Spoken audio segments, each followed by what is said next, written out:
Prepare the necessary materials and tools for the repair. Cut off the defective aviation connector. Use wire strippers to twist a circle within 5 centimeters from the wire end. Then use a blade to make a horizontal cut. Use diagonal pliers to strip off the yellow outer sheath of the cable.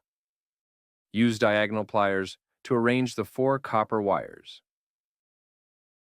Cut off the white fiberglass in the middle.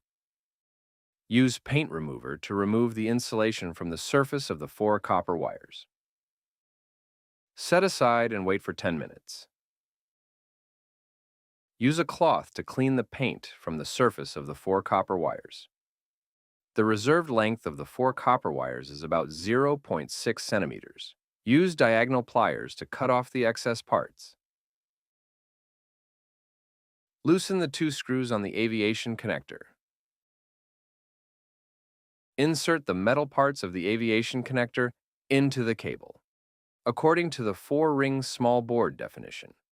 Use a multimeter to measure the pin definitions of the aviation connector. Mark one of the wires to indicate its definition, according to this definition.